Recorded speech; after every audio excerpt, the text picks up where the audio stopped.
Quais são as maiores recuperações em uma corrida na história? Vamos falar sobre isso agora. Olá amigo do Ressaca Fórmula 1, seja bem-vindo a mais um vídeo. Eu sou Matheus Pucci e vamos incrementar a nossa playlist de estatísticas e curiosidades. Se você não conhece, dá uma olhada lá, tem muita coisa legal.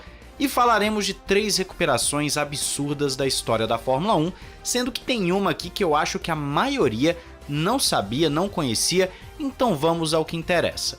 No terceiro lugar, nós temos Lewis Hamilton no Brasil em 2021. Pois é, estamos começando com uma bem recente.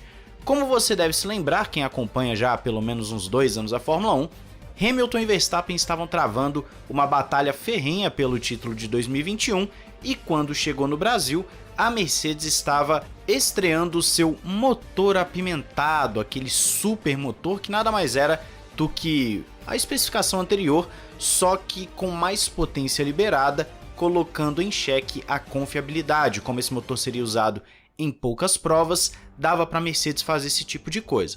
Hamilton largou em último na corrida, lembrando que era sprint no sábado, e foi escalando o pelotão de forma absurda, passando pelos rivais como se eles nem existissem.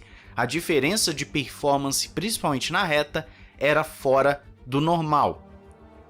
Hamilton conseguiu chegar em quinto numa corrida de 1/3, o que é extremamente absurdo.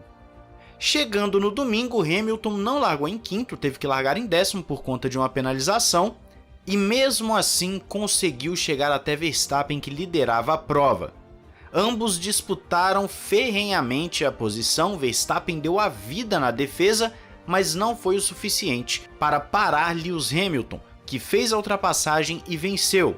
Muitos dizem que Hamilton saiu de último e venceu a corrida, mas nós sabemos que isso foi em 2 corridas, ainda assim eu não duvido que com esse motor, se ele tivesse saído de último, teria vencido, eu realmente não duvido disso. Foi uma recuperação histórica, ainda mais por todo o background que traz essa disputa pelo título, uma disputa ferrenha, os dois se degladiando o ano inteiro, foi uma disputa maravilhosa, fantástica, algo que a Fórmula 1 jamais esquecerá na melhor temporada de todos os tempos, e Hamilton saiu vencedor no Grande Prêmio do Brasil, sob fortes aplausos e elogios internacionalmente, o que foi absurdo.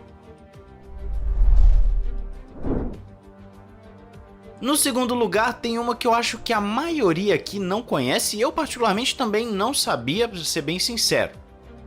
E vamos falar do Grande Prêmio do Oeste dos Estados Unidos em Long Beach em 1983, em que John Watson estava saindo do 22º lugar do grid com sua McLaren MP1C. Ele ficou quase 4 segundos atrás do pole position, que era da Ferrari, mas quando as luzes se apagaram no domingo, Watson e o seu companheiro à época, Niki Lauda, foram subindo posições, ganhando posições e se aproveitaram de uma série de infortúnios e circunstâncias de corrida para fazer algo histórico. Watson comemorou a sua 5ª e última vitória na carreira da Fórmula 1 após quase 2 horas de corrida, com Lauda logo atrás, ou seja, nós estamos falando de um Watson que saiu de 22º e venceu uma corrida de Fórmula 1. Absurdo, algo que, se não fosse o primeiro colocado aqui, poderia facilmente ser considerado a maior recuperação de todos os tempos. Eu quero saber de você se você conhecia essa história do Watson. Acho que não vou ter nem imagens para colocar a nível de vídeo dessa corrida, mas se eu conseguir achar, vou colocar com certeza. Agora vamos para a primeira colocada das recuperações, que essa eu lembro muito bem, estava assistindo também, Canadá 2011. Pois é, o pessoal que assistiu já sabe muito bem o que eu vou falar.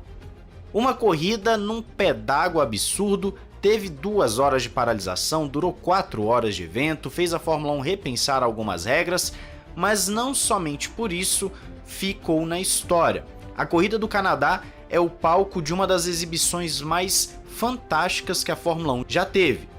Jenson Button foi o responsável por entregar basicamente um show absurdo naquela temporada. A McLaren não tinha o melhor carro, o carro da temporada era a Red Bull, E logo no início da corrida, nas primeiras voltas, Button e seu companheiro Lewis Hamilton se chocaram, o que fez com que Button recebesse um drive-thru e fosse para o fundo do pelotão. E com chuva tal, tudo fica muito difícil, você não tinha o DRS que estreava nessa temporada, você não tinha ele na chuva.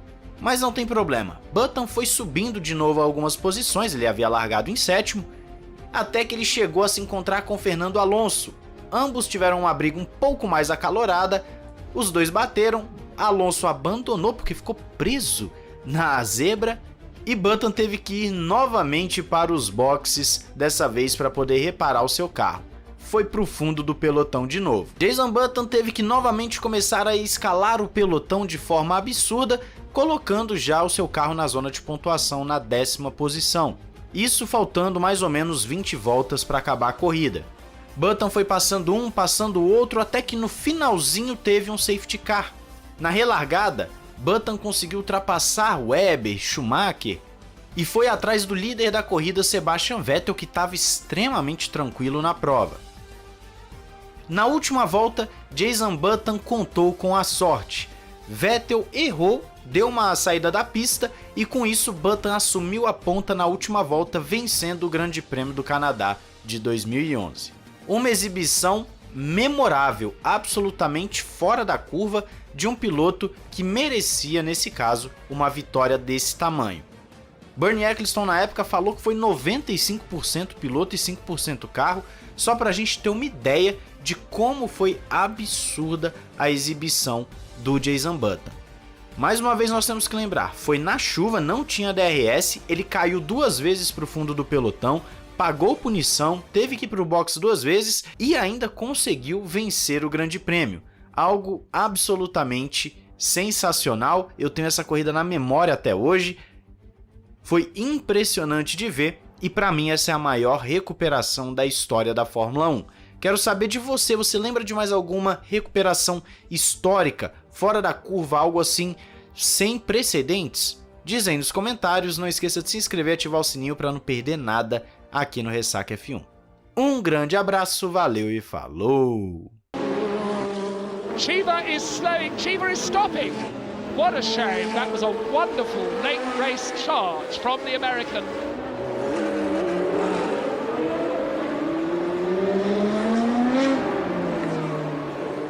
That is the third man, Riccardo Patrese, and he is slowing with just 2 laps to go. What bad luck for the Italian.